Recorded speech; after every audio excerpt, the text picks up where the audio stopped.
watching Goal Line Extended, presented by Lacrosse Flash.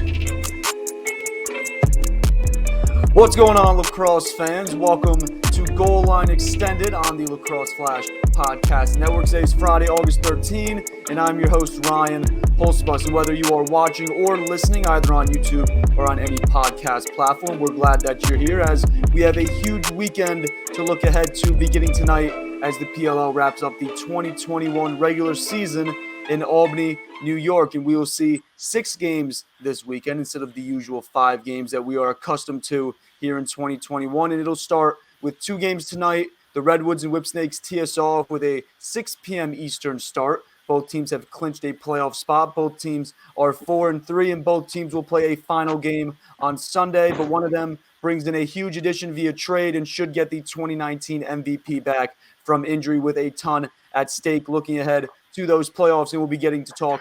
We'll be talking about that much more in a little bit. We will also see the Archers and the Chaos tonight. That game is set for a 8:30 p.m. Eastern start. Both teams have also clinched. The Archers are still in contention for that number 1 seed, but the Chaos are only a game back. They'll both play again on Sunday as well, so this is an important game for both of them in terms of the seeding. Tomorrow around 4 p.m. Eastern, the Atlas and the Water Dogs will square off with the number 1 overall seed at stake, and both are getting back a few reinforcements off the injured list. And following that game, we have an elimination game between the Cannons and the Chrome. The winner will play next weekend in Salt Lake City. The loser will be watching from home. Those are essentially the stakes in what will be a playoff game a weekend early. We'll then see the weekend continue on Sunday with the Chaos and the Redwoods at 2 p.m. Eastern, followed by the Archers and the Whipsnakes as the PLL continues on with its 2021 tour with a ton of lacrosse still left to be played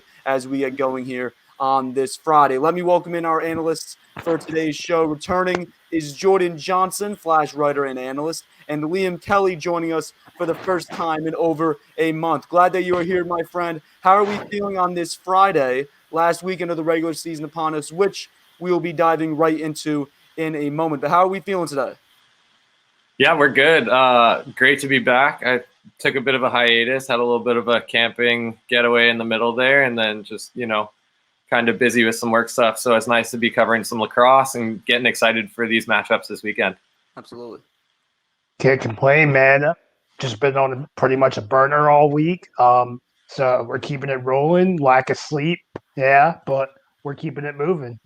Hey, got to do what we got to do to get ready here for this huge weekend of lacrosse that we have coming up. As starting tonight, we have really just 6 games. Obviously, we've had the regular 4 pretty much every regular season weekend this year. Obviously, once we get to the playoffs, it'll drop down to 3. Then we'll have 4 for the semifinal, or I should say 2 for the semifinal, 4 teams. But this weekend, we're going to have 6 games. I believe the biggest weekend of PLL lacrosse that we've had thus far. So very excited for that. Each game also holds a lot of weight in terms of playoff scenarios. Seeding for almost every team will be decided over the weekend by results from both their games, different results from other games that they don't even have a say in. We'll get into all of that in a little bit, but the stakes are very high heading into the weekend, and a lot of familiar faces will make their return this weekend to Albany. Some of the sport's biggest names like the Cannons' Lyle Thompson, Chaos goalie Blaze Reardon, Archers attackman Connor Fields, and Atlas goalie J.D. Colarusso if he gets the start on Saturday.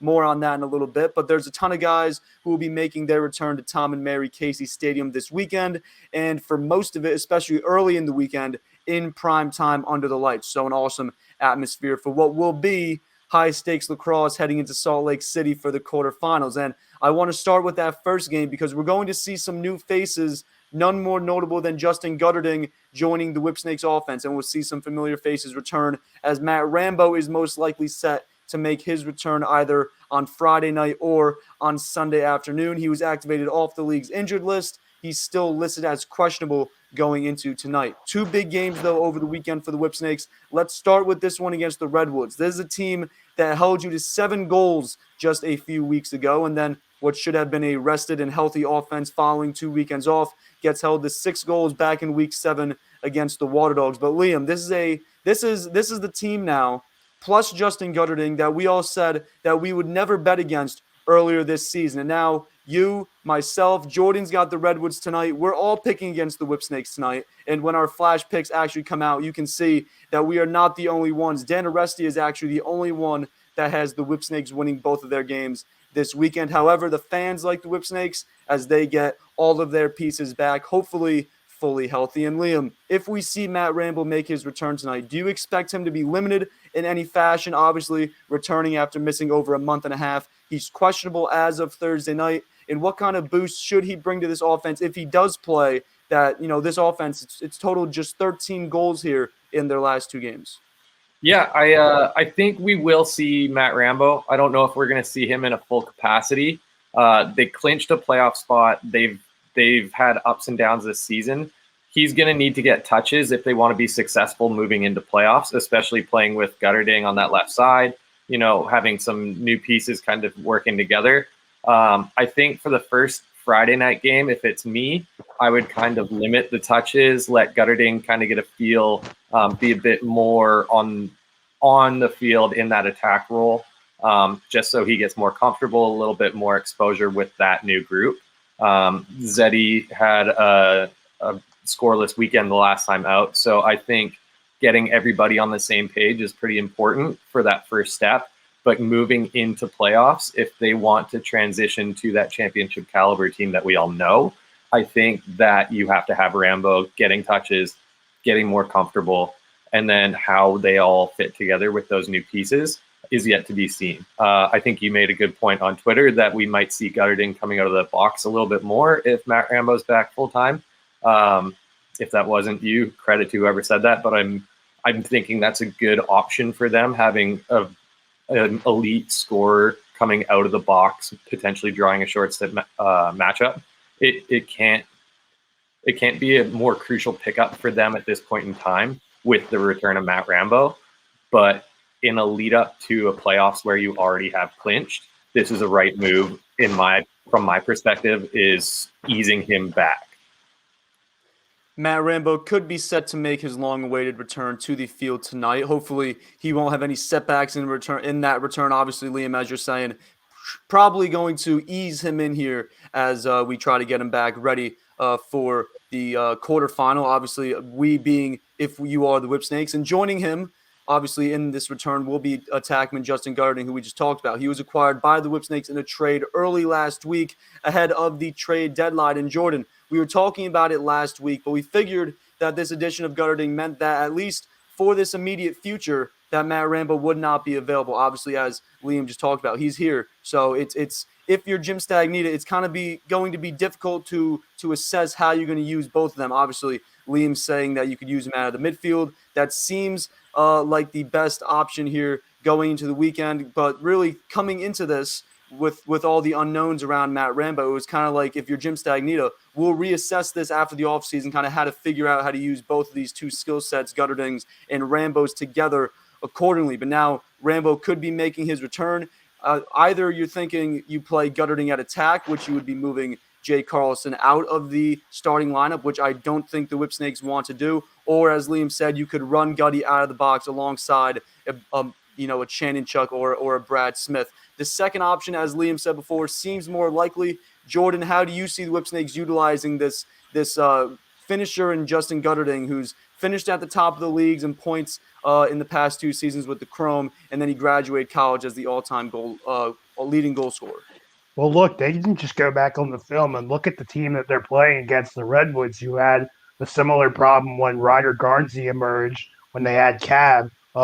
You can kind of sort of mix and match them both ways, and I do think by them having this playoff spot clinched, it allows Jim Stagnita to kind of mess around with, maybe you do, like you said, have Gutty come out of the box, or maybe you do have Rambo in sort of more of the finisher mode, and potentially can Gutty be a feeder? Probably not. Gutty's a better finisher, and having Rambo as a feeder may help him stay more healthy. Just have him get hit less, kind of stand there behind X and do his thing. And also, I think a point that you guys didn't mention too is that with the Whips having 2 games, they could potentially just go, hey, we don't want to rush Rambo into the first game, but we want to get him some light runs in the second, or hey, we just want to get have them knock the rust off of them on Friday, then not play them on Sunday, keep them healthy for the playoffs.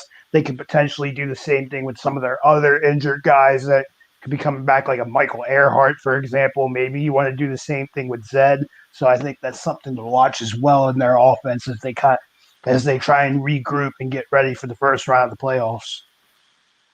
Coming off a bye week, it will be interesting to see how Jim Stagnita plans to use all of these new pieces, how he plans to use Matt Rambo in his return. We will see possibly tonight, if not on Sunday. Obviously tonight when the Whipsnakes play the Redwoods, and then on Sunday when we see the Whipsnakes play the Archers in the final game of the regular season. And in terms of playoff seeding implications, a Redwoods win should guarantee that they finish ahead of the Whipsnakes going into next weekend. A Whipsnakes win would put them ahead going into Sunday's games with their results to decide the seeding. If both the Woods and Whips win, or if both of them lose, the Whipsnakes would finish a seed ahead. If the Redwoods win and the Whipsnakes lose there on Sunday, the Redwoods would retake that top spot ahead of the Whipsnakes. I wrote a whole article sort of explaining it all. It's up on the Lacrosse Flash website right now. Check it out if you want some more detailed breakdown of all the different scenarios. But let's stay with this matchup tonight, as we'll see two of the best face-off specialists in the game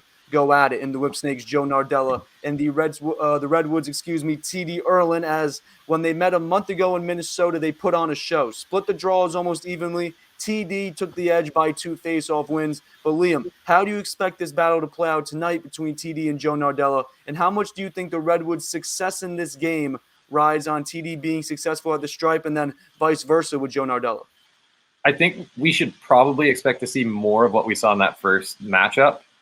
It was dynamic. Both teams were kind of anticipating that being a key part of the way the game was going to go. TD has seemingly gotten better as the season's gone on. I think that's a function of just being able to get back to his more natural stance and being able to play against these pros for a full season and the size and strength of them. I would expect Nards to bounce back after kind of some rougher outings than we have come to expect from him. He struggled mightily he had a couple tough, unexpected matchups that really is uncharacteristic. And I think he can really get in that mindset of like, hey, I was more or less the unofficial championship MVP last year in the bubble, because he was really playing make it, take it ball with Zed. So I think he has the full capability to dominate a guy like TD, but TD is going to be the best matchup against Joe Nardella, like for however many years they're both in the league. I think it is going to be what the teams will, again, be probably focusing on. The Redwoods aren't really a team known to take the ball away. It shows them their cause turnovers. On the other side, the Whips haven't really been scoring lately. So that face-off battle is going to be where the game starts and ends, I think, this week. The Redwoods come into this weekend with a healthy and rested offense as well, along with a healthy and rested TD Erlin. Obviously, TD ranking at the top of the league in terms of face-off winning percentage. And then Joe Nardella, after struggling last weekend, I think he only won like 4 or 5 face-offs, I believe, against Jake Withers. He'll look to bounce back. But speaking of that offense, Jordan, again, it's healthy. It should be rested here after a week off. And a few weeks ago, we were talking about the Redwoods, and you said that you didn't think that we've seen this team play at their best lacrosse this season to their full potential. Obviously, they had a stretch there in weeks 4 and 5 before the All-Star break where they were able to string together their 2 wins. But coming into this weekend doubleheader with the Whipsnakes and the Chaos on deck, ticket is already punched to next weekend's quarterfinal, along with these other 2 teams, or along with the Whipsnakes that we just talked about. But do you think that this is when the Redwoods play their best lacrosse here in this 2-game stretch? I'm going to say they do, because I feel like they're a team that's going to want to get momentum going into the playoffs. Within saying that, I do think that even despite the Whips having their health issues, the Redwoods being such a veteran, heavy-loaded team, a bye week could probably serve them well, probably more than any other team in this league.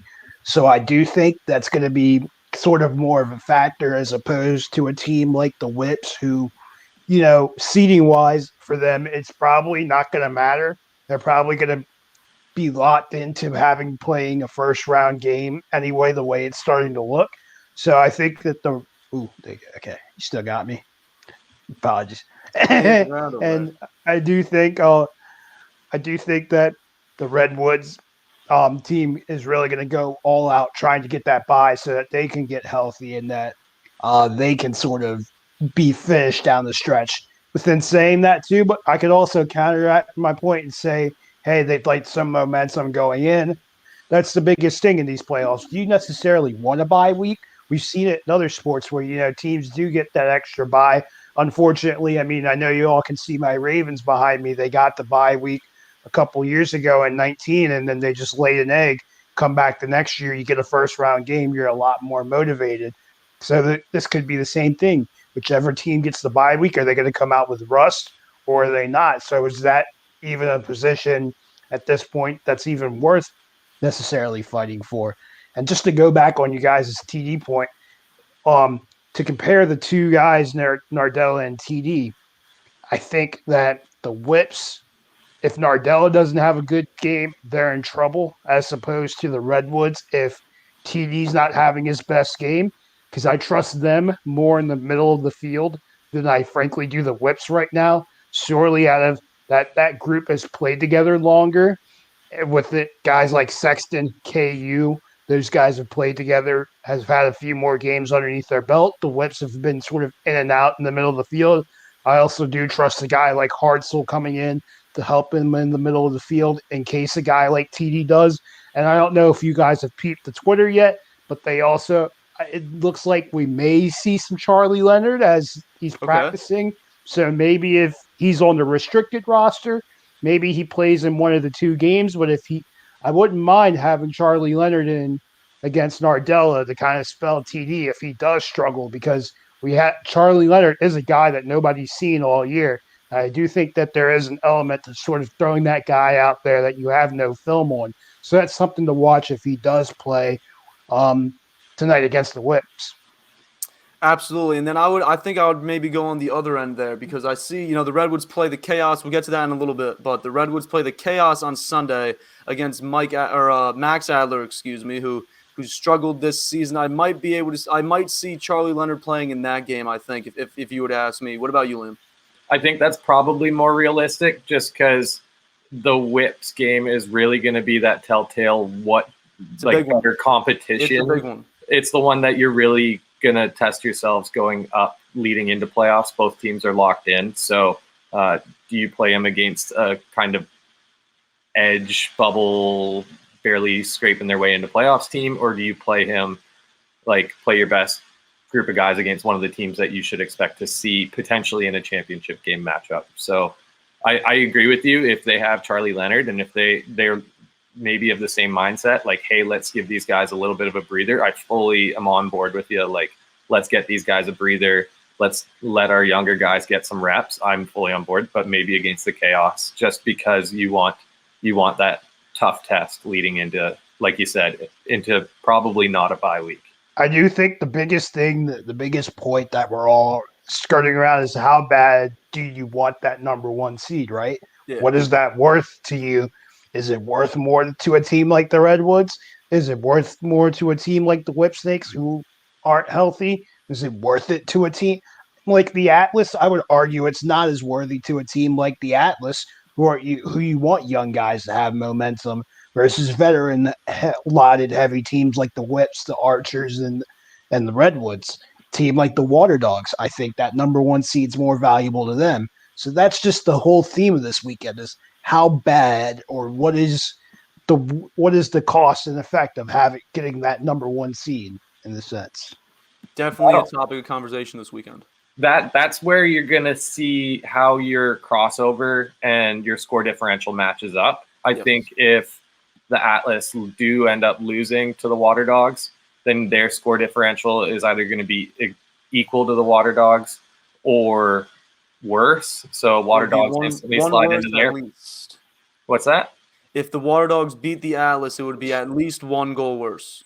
Flip-flop score differential. Yeah. So the way you're looking at it there is like, how do the Archers games pan out, because they're plus 25 already. So you got to look at all those tiebreakers. I don't think you base your banking on that first place bye, just because it is so up in the air with all the games this weekend. If you're the Whipsnakes, you need to win both games. You need the Water Dogs to beat the Atlas. You need the Redwoods and the Archer. Well, you need to beat the Archers then on Sunday. You need the Redwoods to lose to the Chaos on Sunday, but you need score differential. Obviously, the Whipsnakes are on the complete opposite side of the score differential. The Whipsnakes, real steep hill for them to climb here to try to get that first overall seed. The Redwoods, with not so much. They do have a chance. With the minus 12 score differential, they're pretty much facing a first-round game no matter what. Just purely the way, even though they have a game in hand, they are already at, I think, 3 losses. So it's going to be tough to figure out a scenario where they do get that first round bye. 19-7. Let's beat the Cannons. You never know that. The big phrase, this league, right? You never know. In 2019, we saw the Redwoods win by 11 goals over the Chrome to clinch that last playoff spot over the Atlas. So definitely not throwing it out of the picture, but very steep hill that the Whipsnakes would have to climb to try to get that 1 seed. I look at it as this, because if the as I said before, if the Whipsnakes win this matchup against the Redwoods tonight, they'll be a game better than the Redwoods. They both play again, but they would control kind of that destiny, as if the Whipsnakes win, then they're going to be a seed ahead of the Redwoods. So it's really all in terms of seeding for tonight's game. If the Redwoods win, they should have the seeding locked up. They'll be a seed ahead of the Whipsnakes. So I'm looking at it like that. And just one last point. Other than the fact of a bye, in my opinion, does seeding really matter when you don't have home field advantage? Not as much either, because it's also, too, if you look at the bracket, it's the first place team is going to play the winner of, I believe, number 4 and 5, if I'm not mistaken. It's like they're not going to play the lowest seed. They're going to play the winner of one of the quarterfinal matchups. Exactly. And in a league that's so competitive, that's where I wonder. I mean, obviously, we know the guy's going to go full force, but when you look at it, all right, you have a couple teams that you know are probably going to get the bye. But if you're a team that's like, all right, you're looking at it score differential wise, unless something crazy happens, you're playing that first round game. How I'm going to watch the maximum effort. And not that anybody's not going to go 100%, but we could definitely see a lot of give this guy a rest. You know, maybe it's one of those weekends where we see some of the backup goalies. Maybe a guy, because I believe the Chaos have clinched a playoff spot, if I'm correct, right? So maybe it's maybe it is a weekend where, you know, we see Blaze in the first half, give it the show for the Albany fans. And maybe it is time to give a guy like Blaze a rest. Just you see a little bit of Austin caught where, you know, the seeding for the Chaos doesn't really matter, you know, in my opinion. So that's just something to watch as well. We'll get more into for especially the Chaos and some of these other teams in a little bit, but you look at the quarterfinal and then how that would impact to the semifinal. If you're the 2 or 3 seed, the 2 seed plays the 7 seed, the 3 seed plays the 6 seed. The winners of those 2 games will play each other in the semifinal. So if you're the number 4 or the number 5 seed, that winner would play the 1 seed who gets the bye. So obviously you look at the Whipsnakes, they're currently in the 5 seed. Redwoods currently in the 4 seed. They will try to better themselves from those spots here heading into this weekend. With this weekend's games with the Redwoods, they still have a chance, really, as we said, to get that top seed, but they will need a lot to go their way this weekend. But winning both of these games is the start. And then on Sunday, they'll play a Chaos team that comes into the weekend fresh off a playoff clinching win, as we just brought up there before, against the Chrome. And for Andy Towers' team, they are the 3rd of 4 teams to play 2 games during Week 8. They'll play the Archers tonight with a chance to get to 500 for the first time since 2019. And then on Sunday, they'll finish their regular season with the Redwoods, a team that they beat back in Week 3. And Liam, we saw it last year in Utah, the Chaos coming into the postseason in last place without a win. They make some changes, and then all of a sudden, they almost run the table. Not exactly the same storyline this year, but this is still a team that has struggled this season, whether it's winning faceoffs or preventing Blaze from seeing like 30 shots on goal per game. But do you think this Chaos team can build some momentum here heading into the playoffs, carrying it over from 2 weeks ago into tonight against the Archers and then Sunday against the Redwoods before the playoffs? Yeah, I definitely think that if they pull off a win against either the Archers or the Woods, that's going to be a big step for them playing a competitive playoff team and being able to get a win. I think they took the right step with that win their last time out to clinch the playoff spot. we haven't seen their offense being as dynamic. I've been a bit of a critic of Josh Byrne. Just his production wasn't strong to start the year. He's obviously phenomenal. He's got some pretty strong players around him, supporting cast, but he just wasn't putting up the production that we're used to seeing out of him. And he had that turnaround game. Cloutier had like 4 goals. Like, this team can do it, and they have a lot of guys who can put the ball in the net. But it is very commonly known that this is a team that's like, let Blaze make saves, and then we'll just score the ball on the other end. And it is a very, very tough league to win if you're kind of relying on your goalie to stand on his head. Now, they have a phenomenal goalie. Like, this guy's unreal. I would hate to be in his position, having to make that many stops week in and week out. But they made that run in Utah for a reason. Like, there was obviously a team around them. I am of the mindset that I don't think their offense is as dynamic as it was last year. I mean, losing Curtis Dixon instantly, I think, kind of drops them just a little bit. But they're proving that they can win. They clinched. They're in. Now it's a function of if they can take that next step and get a win consecutive weekends and kind of move forward, then they'll be poised to potentially go deep. I don't know if I have them in my mind being able to run through championship weekend, but they're a team that can knock somebody off and kind of surprise some people watching. The Chaos have clinched a spot in next week's quarterfinal, but the score differential obviously could see them fall out of the 6th seed to that 7th seed if they drop both of their games this weekend. 2 wins, on the other hand, could see them climb up into the top 4 if some scores do in fact go their way. Beating the Archers, though, tonight would be step 1, and then after taking care of business against the Redwoods on Sunday, they would need the Archers, who hold the league's best score differential, to come back and beat the Whipsnakes, as the Archers come into tonight after snapping a 3-game losing skid. However, 1-goal losses in all 3 games keeps their score differential intact at 25, and they'll have eyes on the top seed in the league, as 2 wins this weekend and a Water Dogs win Saturday over the Atlas could see the Archers take that top spot thanks to that scoring differential. But they won't be any means, or they won't by any means be easy contests, as they'll have a Chaos team that might be getting hot here down the stretch, as Liam just talked about before, and then the 2-time defending champs probably back to full health, plus a Justin Gutterding that's had a full month of rest. But this is the 2nd highest scoring team in the league, best scoring defense in the league. And Jordan, how do you expect this defense to match up and contend with what should be a revitalized Whipsnakes offense, with all the pieces that we talked about earlier, bringing in Justin Gutterding, obviously, and then we could see a healthy Matt Rambo? You're talking about the Chaos defense? The Archers defense. I'm sorry, that's what the Chaos don't play the Whipsnakes. Archers defense. Yeah, I think the Archers defense is going to come out on fire. You saw them against the Redwoods be back in full force. Graham Hossack is my pick for Defensive Player of the Year right now. I do think, granted, it being the 2nd game, I have them beating the Chaos on Friday. They could use that as a little bit of a rest game. We all know the whole sort of science of a team wins first game, sometimes the second game doesn't go as well. Excuse me. So it could be, especially going into the playoffs, if they know that they're going to have to play in that first round, Chris Bates could opt to say, hey, maybe we lay a little bit low. We need to get healthy. We need to get ready for the first round. With that being said, I do think even the Archers' defense on their worst day is better than the Whipsnakes' offense. I don't think that's as bold as some people may think.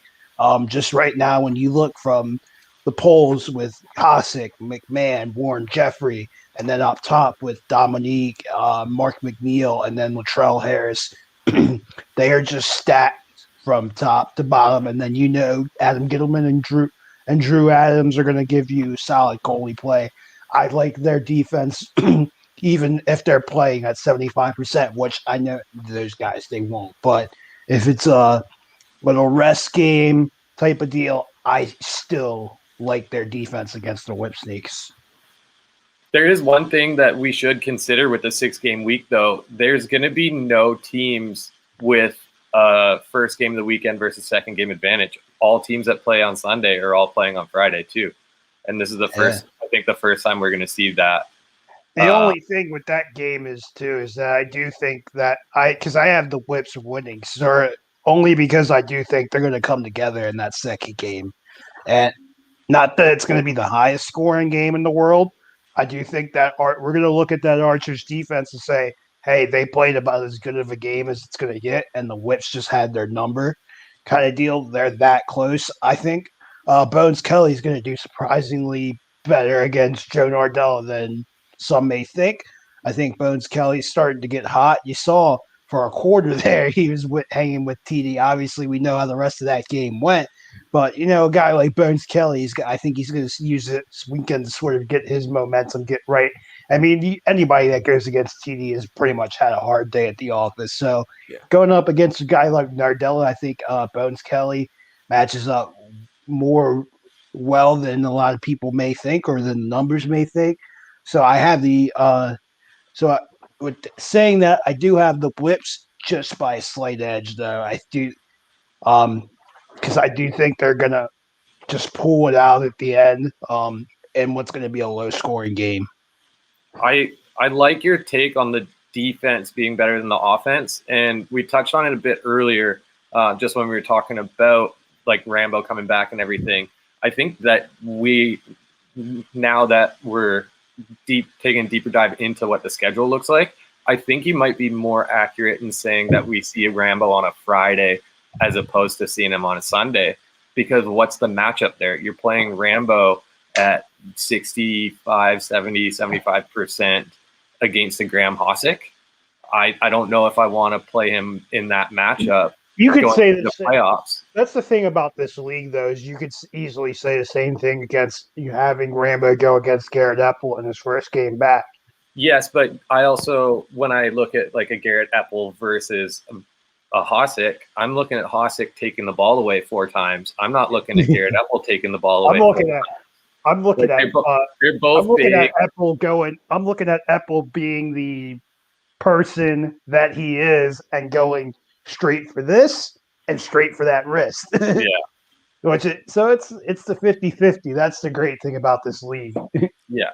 We will hope that doesn't happen, but we could see Matt Rambo return this weekend. Definitely looking forward to that. But it would be interesting to see how Jim Stagnita plans to utilize him, obviously coming back from that wrist injury. But back to the Archers, the first seed is still in reach for them, as along with winning both of their games over the weekend, the Archers will need the Water Dogs to beat the Atlas on Saturday to lock up that top seed. If the Water Dogs do beat the Atlas, Archers win both of those games, their score differential should give them the top spot. Either way, the Archers will look to get back on a winning streak here as we look ahead to the quarterfinals next weekend. And for those two teams, the Water Dogs and the Atlas, they will hope that a win this weekend means that they will have an additional week off ahead of the semifinals. As for the Atlas, a win locks up the 1 seed, while the Water Dogs win would see us wait for the final results from Sunday, as we were just talking about there with the Archers and before with the Redwoods. And let's start with the Water Dogs, as they'll be getting back midfielder Connor Kelly for the regular season finale. However, rookie attackman Michael Sowers remains questionable, as does midfielder Drew Snyder, as we talked last week about how important the return of all 3 of these guys is for this Water Dogs team, especially Kelly and Sowers, as they look to make a championship run. And you look at this team, it seems like they're getting into a groove here, kind of getting into a rhythm as they've strung together some wins here over the past couple weeks. Liam, as the Water Dogs make this championship run, essentially beginning tonight against the Atlas, or tomorrow night, I should say, against the Atlas, who needs to step up and play at their best and, for this team to be successful? Where does that come from? I think the 2 biggest there's a player and there's a player group. I think the biggest player to step up is still going to be Dylan Ward on the defensive end. We've seen what we expect out of Dylan Ward from his all-worlds, multiple all-worlds, world MVP. He is playing towards that caliber of play again. If he stays there, they're going to be a ridiculously hard team to beat for the rest of the year and moving forward. But the position group that's been touched on is really not just Jake Withers, but that face-off group as a whole. Their LSM play has been unbelievable obviously having Zach Courier on a wing, Jake Withers is able to win 50-50 ground balls. He can play defense. He can stay in on offense. They score in transition. I think even with the addition of Connor Kelly, it's an immediate outside threat coming out of the box, especially if you're playing in transition. You have somebody you can dump the ball back to who can just let the ball unload from wherever he wants on the field. And then the addition of Michael Sowers is going to be ball protection. You know, it's the face-off and those possessions, but that's because they play so well in their transition game. Whether it's transitioning onto defense, they get stops, they knock balls down, and then moving the ball up the field, they're scoring in transition. They have guys everywhere that can score the ball, and you're just adding back one of the best shooters in the game. So defense first, always. I think Dylan Ward is a guy similar to Blaze. If he had to make 20 saves a game, I think he can. Thankfully, their defense doesn't do that to him because again, to reiterate, that just sounds awful. But then on the flip side, they have a trio at that midline that can just absolutely dominate a game from start to finish, whether it's making stops or scoring at will. So I think those two groups are the keys for them, and they really might be a team that everybody ruled out that, you know, for Big Cat, he might be celebrating a championship at the end of the year.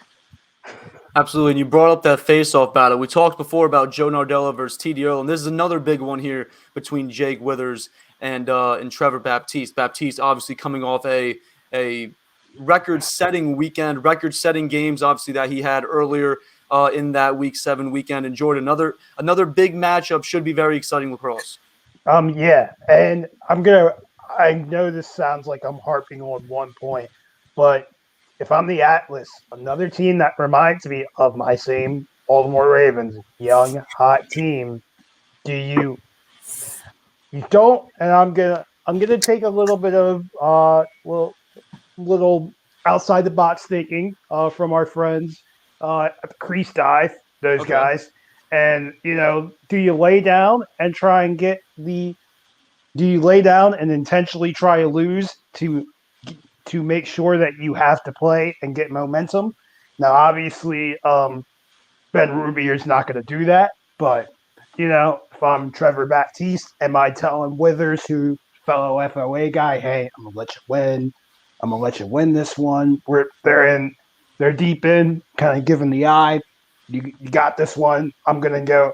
You go SNG. I'm just going to stay here on the ground. You know, as Tucker Durkin yelling over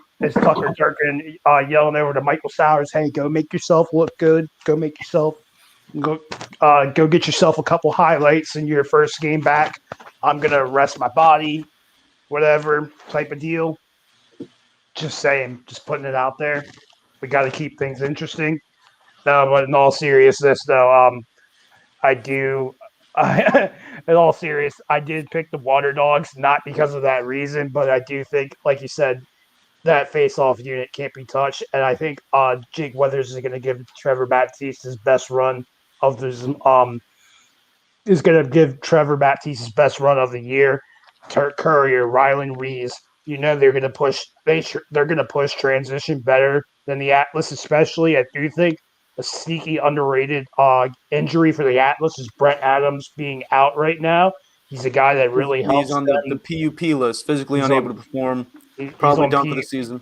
Right, and I think he's a guy that he adds that another piece of veteran leadership that they're not going to have going into a playoff run. But just what he can do, helping, just getting guys off of Acosta Beal, off of a T on offense, or potentially off of a Dox. You know, Dox is, as he saw, Dox can fill in for him. But what Brent Adams does is he adds another threat, which eventually you find guys like Bucaro, like Eric Wall down low, like Costabile, to let him do his thing. I don't think a lot of people realize that Costabile doesn't do his thing, especially on transition, if you don't have another threat like Brent Adams. You have to have those secondary guys to allow your playmakers to look. Look at a team like the Archers, right? Tom Schreiber is not Tom Schreiber if you don't have threats like Will Manny and Marcus Holman down there, if you don't have Grant Ament, if you don't have a surrounding cast of midfielders, if you don't see your short stick D middies as threats to go score as the Archers have, And you could say the same thing with the Atlas. So I do think that Brent Adams' injury is a huge loss for them. May not have shown in a game like last week against Chrome, but I do think it's going to show against a team like the Water Dogs, who sort of match up with them better in that transition game. We will see how the Atlas come back here in this week 8. Obviously, riding a 5-game winning streak. They should be getting some reinforcements back this weekend as well, as they welcome in goalie Jack Concannon back from the injured list. He's been out since week 4 with a groin injury, and in his absence, JD Collar and this young core that Jordan was just talking about has now won 5 straight, looking to make it 6. And Jordan, you did say last week that if Jack Concannon is healthy, that you would stick with the hot hand, JD Colarusso, who would be making his return to the University of Albany, obviously a graduate of the University of Albany. Concannon has now been activated. He remains questionable ahead of Saturday, but I'd imagine, Jordan, that you hold that same approach to how you think Ben Rubio should handle this goalie situation. Yeah, 100%. Colarusso has not given you any reason to sit him. Right now he's hot, and until he's not, I say you roll with him. I mean, you know you're going to have Concannon there. If things do get a little bit rocky, you know you can go to him. Even if you want to, dare say, even if you want to play halves, I'm not going to even say rest, because rest, I don't feel like that I'm kind of harping too much on one point here. But even if you want to split them for halves just to see what you have going into the playoffs, you could do that. But I do think if Colarusso comes in and has like 5 or 6 saves early on, I think you keep rolling with them. Similar to what Harry Silcox said 2 goalies, 1 goal. Liam, what do you think about it?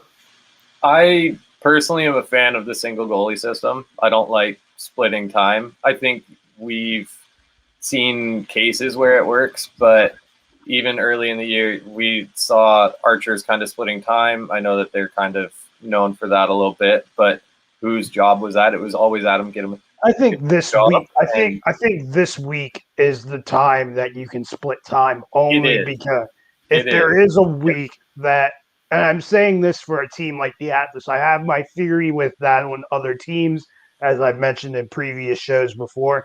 But I do think a team like the Atlas, where you do have Concannon coming back, I personally do think you stick with Colarusso.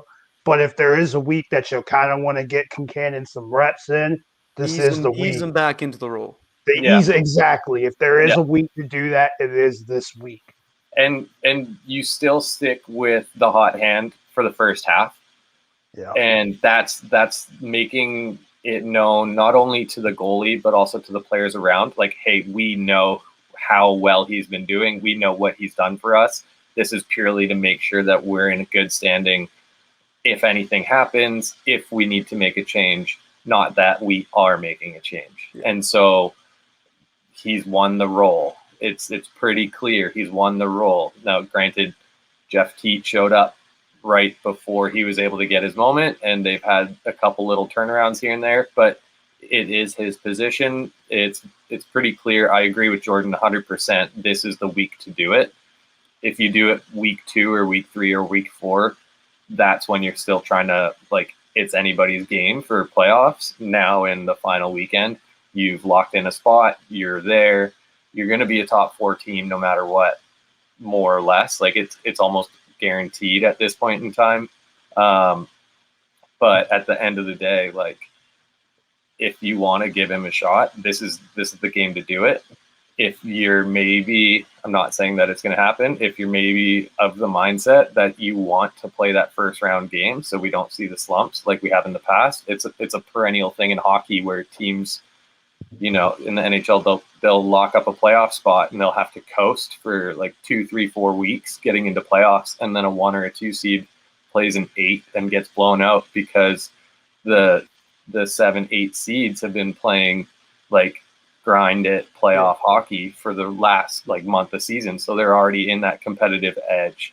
And so you might not want to take that week off like it's been touched on. So this is the week to do it, but I don't know. At this point in time, Colarusso starts and Ben Rubio will probably, I would anticipate seeing Concannon if he is playing. If he's not left off, then I think he does get maybe even just a quarter at some point in time. Saturday's game has stakes in the 1 seed written all over it, and as we're saying, we're not totally sure if that benefits the team that gets that 1 seed, if it hurts them. Obviously, something that we'll look back on when the season is over. But an Atlas win would secure them the top spot. A Water Dogs win would repel them into the first spot for Saturday night. The Archers, Redwood scores, possibly the Whipsnake scores. Obviously, we said it was very hard or a high hill to climb, but we could see them with wins over the weekend take the top spot. But the War Dogs, with a win, would hold the top spot for the time being. But huge game, huge stakes between two of the best teams in the league this season. One who started the season at the bottom of all the power rankings. They quickly worked their way up the board. And the other, the Water Dogs, they fluctuated all over the place all season. In our Flash power rankings, they now play for a chance to have an additional week off ahead of the Final Four. And then the other game on Saturday night might even hold bigger stakes, as tomorrow night we will see the Cannons and the Chrome meet with the final playoff spot on the line. The winner will move on and play next weekend in Salt Lake City. The loser will be watching from home, and the stakes got even bigger as the team that loses this game and gets eliminated from playoff contention will be awarded the first overall pick.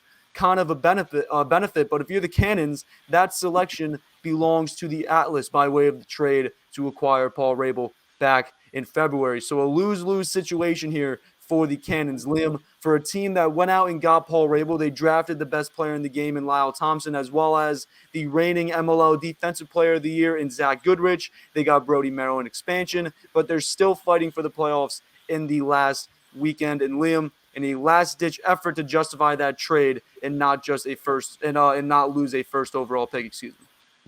Well, I can justify it instantly by saying, look at what Paul Rabel did over the first 5 games of the season. Absolutely. I mean, he had 19 points. He was absolutely crushing it. He was shooting over 44%. He was phenomenal. And then he seemed to get hit by the injury bug.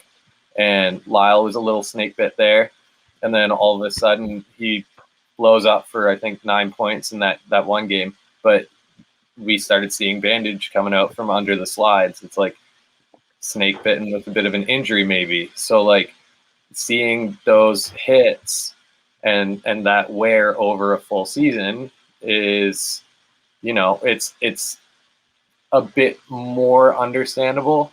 I think we saw the 2 best players on their team for what it's worth in there on the offense. Rabel was by far their best midfielder, and Lyle is Lyle. He's the best player on earth, and nobody will take that away from him, at least not for a few years. It's guys being injured that makes that trade all right. I think if the Cannons do lose this game, which I'm leaning towards them winning, as well. It's pretty tough.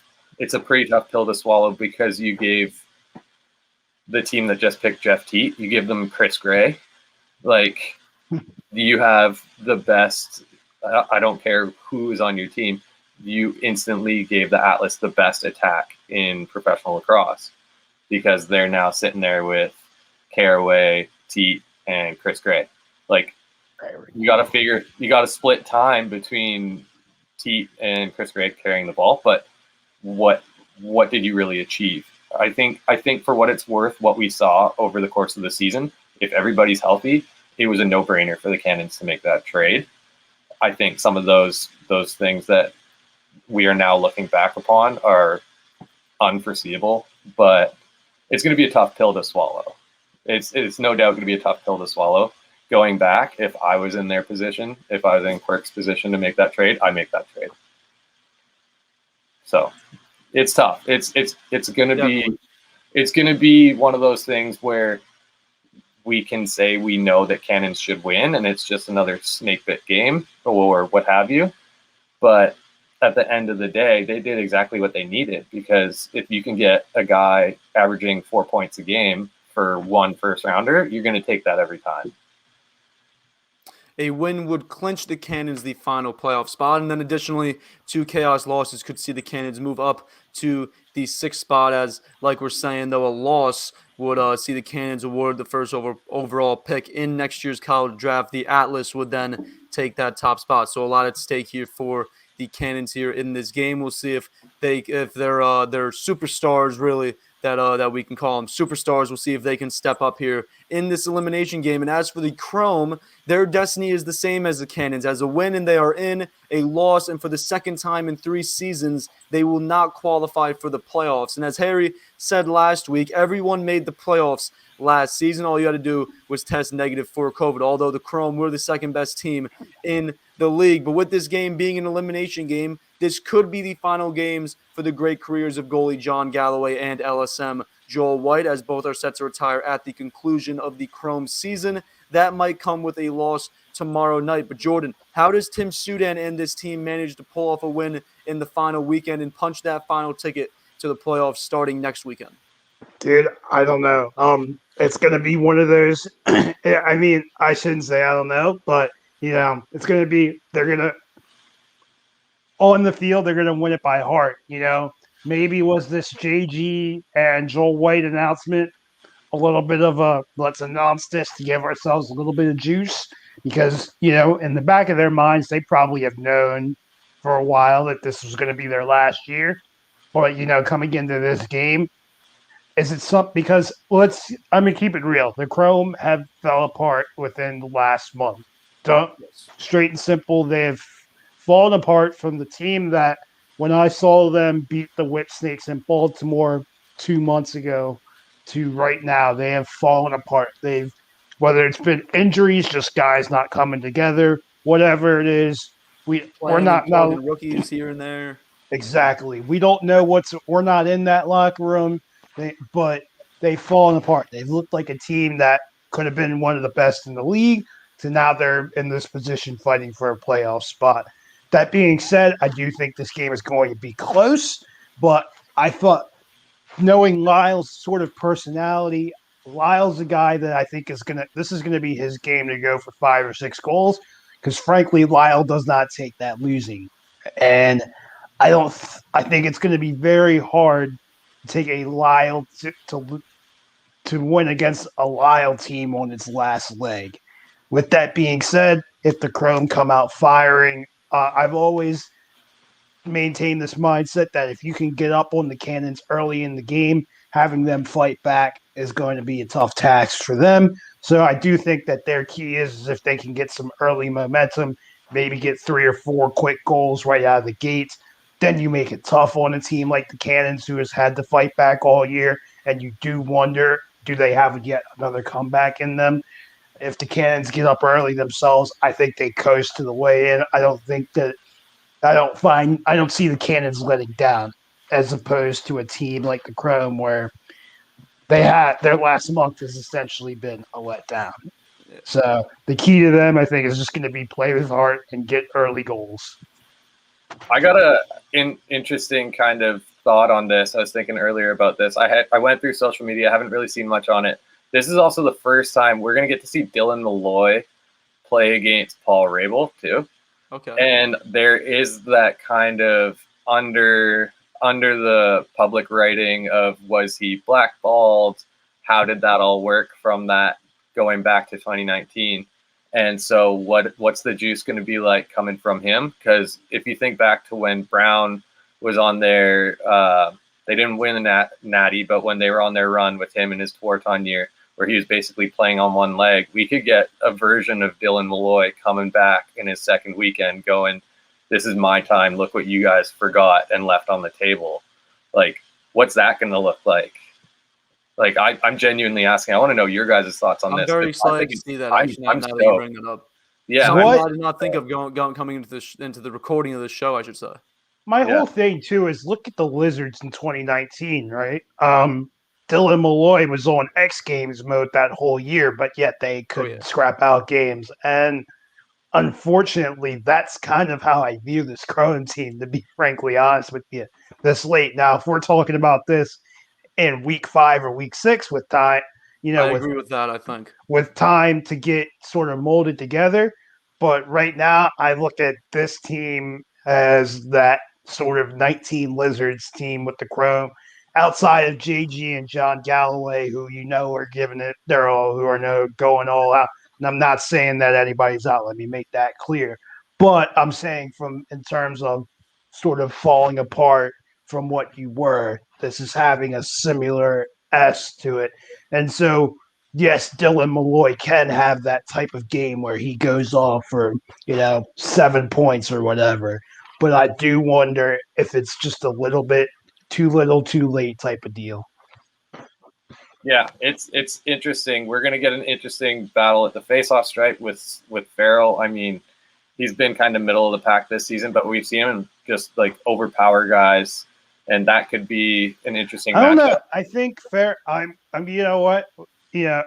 We got. If we're tossing out opinions here, I mean, look. I want it. Come on. Yeah. I think Farrell. I think Farrell's a little slightly overrated. Okay. He's a great for the camera guy. He's a good face-off guy. I don't think he's among the elite group. And right. So, but we haven't seen elite face-off play from the Cannons at all this year. That is true. But I do. Yeah. That's true. But who do you like on the wings better? I trust the Cannons. I frankly trust the Cannons on the wing. Despite, and I know though that's also getting just. You're getting Joel White obviously in his final game. You're getting Will Hall's back from injury, so that could all play a part. So I also really like Ryan Terefenko there. Yeah, I'll give you Terefenko. I sneakily love the Cannons wings this week. I don't know what it is. Maybe I just feel like maybe they're going to play Brody up top because I do think it kind of a last ditch effort. I don't think he has the legs for it. I love Brody. I will forever. I'm a Brody stan, but I don't think that you can play him. That's fair, but somehow I sneakily, maybe it's just a gut feeling. I love them more in the middle than I do the Chrome this week. Even though you guys just named the talent on paper for the Chrome, and they have it there. You look at it on paper.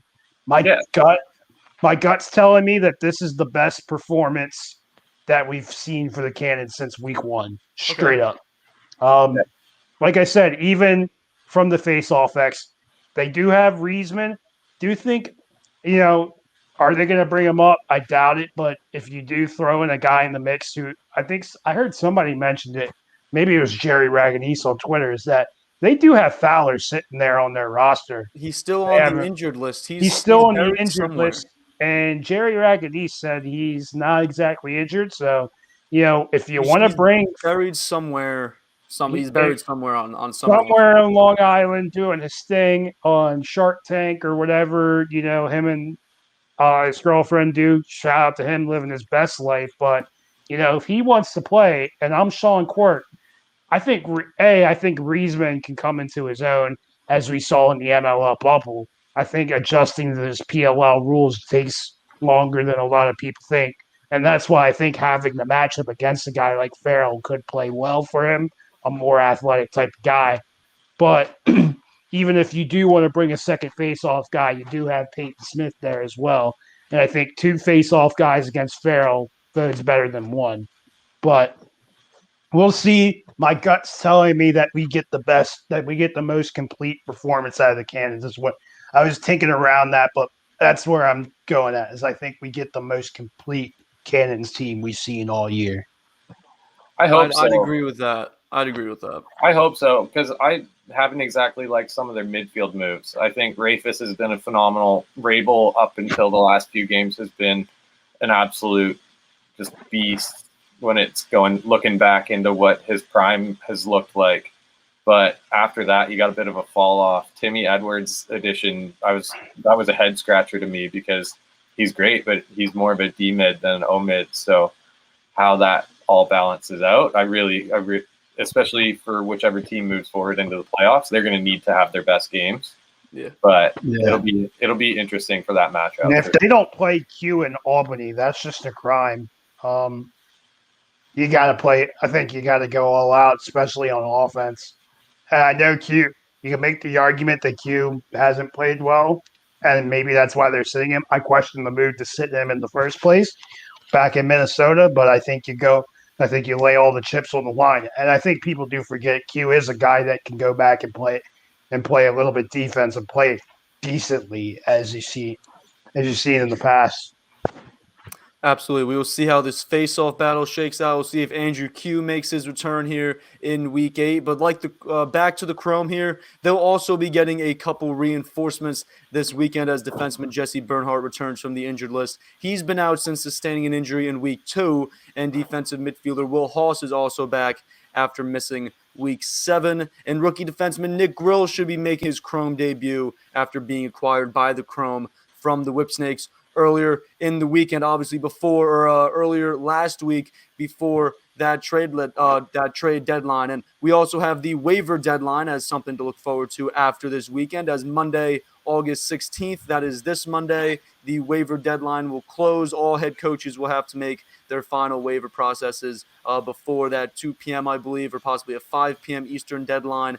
And then there is a way to add players during the playoffs, but you would have to do it through an injury. An injury would have to be the reason that you add a player there in the playoffs. Some other things also to look forward to as we move into the playoffs. The PLL has announced how they will award their final season awards, as finalists will be announced on Thursday, August 18, ahead of the quarterfinals, that being next Thursday. So we'll definitely be doing some stuff in terms of predicting those finalists, in terms of trying to pick who will win. The finalists will be picked by players and coaches, and then all the winners will be announced at the PLL end of season awards ceremony the weekend of the championship game. So a lot to look forward there with those season awards. Obviously, we had some question marks coming into it. We were talking a little bit in the last couple weeks about finalists heading into the last couple weeks of the regular season. We will see how that all shakes out as we move through the playoffs. We'll also see this weekend, Week 4 of the Athletes Unlimited Women's Lacrosse, led by captains Kayla Wood, Dempsey Arsenault, Taylor Cummins, and Katie Glynn. We will hope for a great weekend for the AU sportswoman. And then Duke, in terms of college lacrosse, obviously talking a lot of professional lacrosse here today.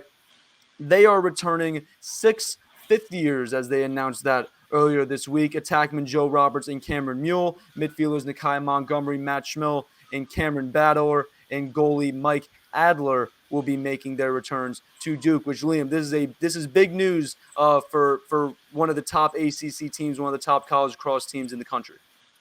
Yeah, I'm just thinking about the three biggest names you just said there, which is NAC. You got their stud of a goalie in Adler, and then Joe Robertson's been automatic. He's your OT guy. He's the guy that just wins you games on heart. He's the guy that really brings a team together with the talent that they have. You know, top to bottom, their roster, we talk about how silly it is every year, but having the leadership of 6 fifth years on your roster is huge. I think when I was in college, I think the most I saw was maybe 3 that I can think of. And they're not always like your full, maybe 4, but like they're not always your big names like that. You got 3 contributors. Like you have a first line midfielder, you have a starting goalie and a starting attackman all coming back ready to go. That's just ungodly. That's not fair. I feel bad for other teams. Yeah. 6 fifth years, 3 of them starters, plus a few grad transfers and other fifth-year transfers there for the Duke Blue Devils. We'll see how they fare here coming up in the 2022 college lacrosse season. Before I let you both go, though, let's make some picks ahead of this weekend's games. Obviously, before we talked about the Redwoods and Whipsnakes, we all have the Redwoods this weekend in that game. They're favored by 1.5. Let's move on, though, to that Archers and Chaos game, as the Archers are favored by 1.5 Friday night, 8:30 p.m. Eastern start, the first of 3 games on NBCSN. Liam, who do you like in this one, Archers and Chaos? I like the Archers. That 3-game skid, they lost by 3 games by 1 goal each. Mm-hmm. They're best scoring team, best defensive team, like we've mentioned. They need the bounce back games. I think they're going to want to take a couple steps towards like just that next level that we've come to expect out of them. We've seen some guys have strong weeks, some guys have kind of falling off weeks. So I think they're really going to want to bring everything together, and a matchup with a Chaos team as opposed to, the Whips to start the weekend is a good stepping stone to like, okay, we beat the Woods by 3. Now let's kind of lay it in to the Chaos, and then from there let's see how he can compete against the Whips that are returning, a Rambo that are a bit healthier, that are going to be a contender moving forward. So I think they'll want to take that next step, and they're going to bring their top stuff. Jordan? I'm agreeing with you. I'm going Archers. I like Bones Kelly gets Adler better. I like their defense better than I do the Chaos offense, who, according to Inside Lacrosse, is Kevin Brown. Could see Challen Rogers, Curtis Dixon, but I think even with that, it's going to take some time to develop, so I'm going Archers. I'm going to go with the Archers as well. I also like the Archers. They're favored by 1.5. I like that as well here against the Chaos. I kind of like what you said there, Liam. Kind of lay it on the Chaos here in this Friday night game tonight. Over-under set at 23.5. This is the one over that I do like, so hit that over 23.5. Even though Blaze Reardon is in net for the Chaos, he does see a ton of shots, though the Archers, one of the best offenses in the league. We'll see if they can get the W. Obviously, too, something I just noticed here. For the Archers, they play the Chaos and the Whip Snakes. If they can win both of those games, and then depending on what else happens during the weekend, in the quarterfinals next weekend, they could get a rematch against the Chaos or the Whip Snakes. So something to watch here going into this weekend, going through the weekend, and then ahead of next weekend. Let's move on to Saturday, though. We got the Atlas favored by 1.5 against the War Dogs. We talked a little bit about we liked before, but Liam, who do you like in this one? I'm pretty sure I ended up taking the Atlas on this one. I think that they're going to want to keep that momentum moving forward. At this point, everybody's playing for keeps. I wouldn't expect to see them kind of rest guys. They haven't seemed to be a team that's needed much kind of injury coverage. They're a team that's pretty consistently healthy. I'm hoping we get a big game out of Romar. He kind of needs it heading into everything. He's kind of been a guy that's shooting like 25%, but he can have those big time games. And I'd like to see him kind of break out of his shell a little bit more once more before we get into playoffs. So it's going to be a matchup between like the big outside shot versus Dylan Ward and that defense. But I think I leaned the edge to Atlas just because they've been so consistent lately. But it'll be a tough match. Like we said earlier, the face-off battle is going to be huge in this one. I'm going to go opposite your point. I'm going Water Dogs. I think Withers has himself a day. I think Zach Currier is going to go all out for the MVP. Not sure if it's regular season, postseason award. If it's regular season, it's last ditch. But I think Zach Currier is going to have himself a day. Jake Withers will as well. I do think the Water Dogs are going to be trying more for that number one seed than a team like the Atlas are. So I'm going Water Dogs. I'll break the tie here. I'm going to go with the Water Dogs as well. And one guy that you didn't mention there within that face-off unit, Ryland Reese. I have Ryland Reese here as a sleepy MVP finalist at least. And then obviously LSM of the year, I'd have Ryland Reese tabbed as probably the top there in terms of my LSMs in terms of finalists. But I'm going to take the War Dogs here as well. I like this face-off unit too to kind of step up. And then this offense, Ryan Brown, 1 goal behind Lyle Thompson for the lead in for the league lead in goals, or something that I'm watching for this weekend. Let's move on to that second game on Saturday, the elimination game. Cannons favored by 1.5 against the Chrome. Jordan, who do you like in this one? Going Cannons. I feel like I've been on their hot hand for not that they've been hot, but I feel like I've been rolling with them for the last few weeks. End of the year, still going to roll with them. Yeah, I took them too. It was just kind of seems to be a no-brainer. I hope it is an exciting game, and I do for the story itself. I would really love to see Chrome get that win, just for a little bit more intrigue and drama with that number one pick, etc. But at this point in time, it looking at what's been the trends with this year, Lyle will have a big game. Hopefully Rabel will have a bounce back game leading into playoffs. And like we said, the Chrome just haven't really shown us enough. Yeah. Number one pick implications, obviously elimination game, winner moves on, loser goes home. And then you also think for the Chrome, they have John Galloway and Joel White finishing their careers at the conclusion of the Chrome season. So a loss would be the end for them, but I'm going to go with both of you guys. I like the Cannons in this one, and then we've been talking about how the Chrome have kind of been falling off lately, kind of stumbling here to the finish line. I like the Cannons by like 3 or 4 goals, maybe even 5 goals here in this elimination game. So something that we will be watching as this one unfolds. Let's move on to Saturday, last day of the regular season. We will see the Chaos in the Redwoods on Sunday. The Redwoods favored in this one by 1.5 goals. I'll start it off with the picks. I like the Chaos in this one as sort of like an upset here. The last game on NBCSN of the regular season. Liam, who do you like in this one? I'm sticking with the Woods. I think that their loss last week was kind of expected, but they kept it close against a real strong Archers team. I think they're going to bounce back. The face-off matchup isn't that set up for Chaos. I think the Woods are just poised to go pretty deep in playoffs. I think Timmy's playing real well lately too, so they're getting strong play from all over the field. I don't think Chaos can match up at this point. I'm going Chaos. Going back to our little point on Twitter that we had the other day, Ryan, I think it's a big weekend for Mac O'Keefe. Yes. I think they're going to outscore the Redwoods in the second game of 2, so I'm going to go Chaos. I didn't really think about the face-off matchup here with the Chaos and the Redwoods. I still like the Chaos. I think, too, we were talking about before with Matt Rambo, how they might utilize him if he is to make his return.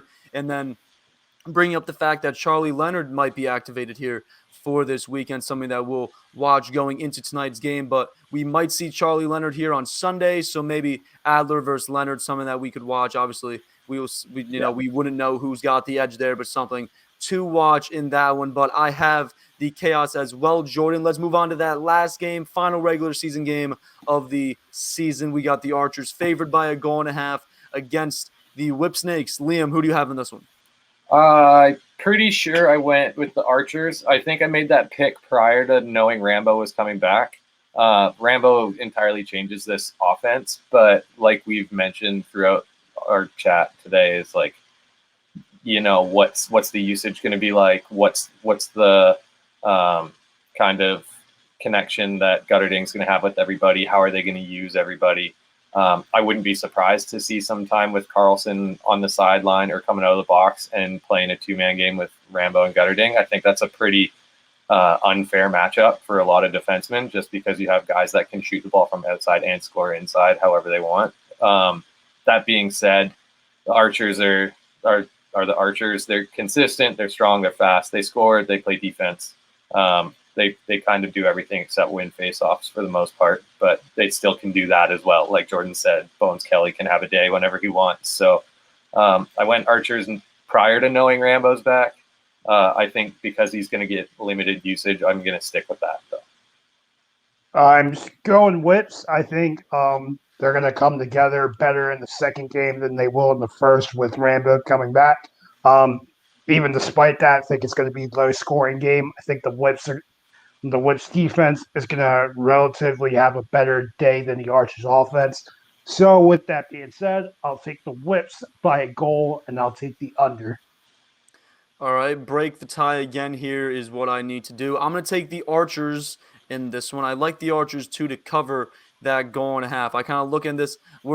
I feel like me and Liam here, we're on the same page in terms of we don't know with the usage of Matt Rambo. Obviously, Justin Gutterding having to get acclimated to this Whipsnakes offense. Think it might take some time. I like the Archers to get hot, and obviously, if they win both of these games, as I have predicted, I like the Archers with the War Dogs being the Atlas. I like the Archers to get that number 1 spot, something that I am foreseeing to happen here over the weekend. We will see. Our entire Flash staff picks will be out ahead of tonight's game, so make sure to keep your eyes open for that. I'll also be tweeting out my picks via Bose's Bets. I'm 21-24 heading into Week 8, so coming down to the stretch here, trying to get over 500 before the playoffs. I also have some promising preseason plays, as I have the Water Dogs winning the championship, the Archers, 2 bets in on there. Grant Ament, most points. He's currently tied for the most. Ryan Brown, most goals. He is trailing Lyle Thompson by a single goal. And then, obviously, Jordan, we're hoping for a big weekend here from Mac O'Keefe. I have him for the most 2-point goals. He's currently tied for the 3rd most too shy of 4, which is the most, so something to watch heading into this weekend. But gentlemen, I want to thank you both for joining me today as we look ahead to the final weekend of the regular season, and that is going to do it for today's show. I want to thank you all for watching and or listening. If you are not already, make sure to subscribe to Goal Line Extended on YouTube and hit that notification bell so that you get notified of future shows. You can also follow along on Instagram and Twitter at GL Extended. All of the links that you will need will be in the description of the video or podcast that you are watching or listening to right now. And make sure to head on over to lacrosseflash.com as well as the Lacrosse Flash YouTube channel. You can check out all of our content and the premiere all of our content looking ahead, to this weekend's games and the Premier Lacrosse playoffs. As I said before, we will be back on Tuesday with the PLL Flash and then next Friday with Goal Line Extended to look ahead to the quarterfinal round. So make sure to like, follow, and subscribe so that you don't miss any of it. I hope you all have a fantastic weekend. Enjoy the final weekend of the regular season, and we will talk to you on Tuesday to recap it all. Cheers. Follow the show on Twitter and Instagram at GL Extended and subscribe to the show on any of your favorite podcast outlets. You can find Lacrosse Flash on Twitter, Instagram, and Facebook, and online at lacrosseflash.com.